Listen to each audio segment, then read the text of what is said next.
वडा सतगुरु नानक जिन कल राखी मेरी।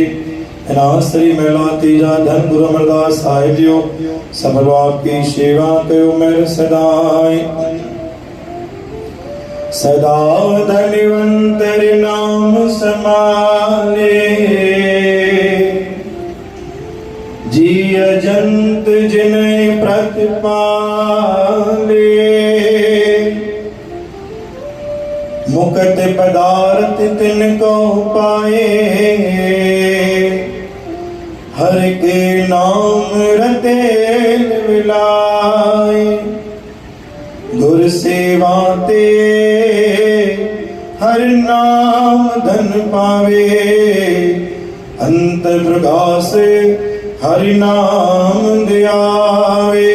सतनाम श्री हरि सतनाम श्री हरि।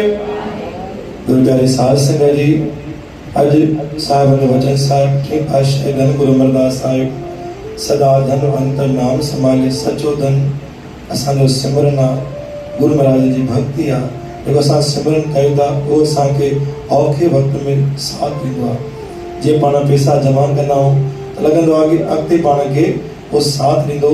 ठीकु उन आधार ते पैसो पंहिंजो कमु कंदो लेकिन जंहिं महिल सिमरन जो उहो जोड़ हूंदो उहो पलड़ो हूंदो त सिमरन औखे मां अची करे असांखे उहो सवलो कंदो। तंहिं करे पंहिंजो सिमरन गुरु महाराज जी भक्ति सचो धन आहे। जीअ जंत जिन्हें प्रतिपाले केवली खां वठी हाथी ताणी जिन ते गुरु महाराज रहमत करे रहिया आहिनि। केवली खे बि जंहिं बुख लॻे थी बरोबर उनखे घणो मिले थो। हाथी खे बुख लॻे थी बरोबर उनखे मण मिले थो। हर कंहिंजो प्रतिपालक खुद गुरु नानक साहिब आहे। मुकत पदार्थ दिन को पाए हर के नाम रते मिलाए। मुकत पदार्थ मतलब ये होता कि पाण हलियासीं मुक्ति। मुक्ति जो मतलब ये होता कि दातार असन मन की शांति। शांति जो पदार्थ बख्शो। क्रोध दूर कयो लालच दूर कयो मन मां अहंकार दूर कयो सदाई चित्त चरण सां जोड़े रखो। बोल गुरु नानक देव की जय।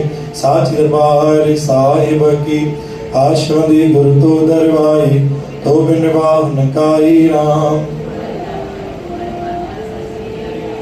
पाई पलो में पेरी प्यास आय से तुम जाई राम। नाम तुम्हारा साबुन कर सब होता पाप। हे प्युंगुर लो कटनी में आवा गौर मिटाई राम। आवा गौर मिटाई सतगुरु सब जी आश बजाई राम। हे घड़ी आधी घड़ी आद्य का पुनवाद संत जना की गोष्ठी घटे कोट अपराध।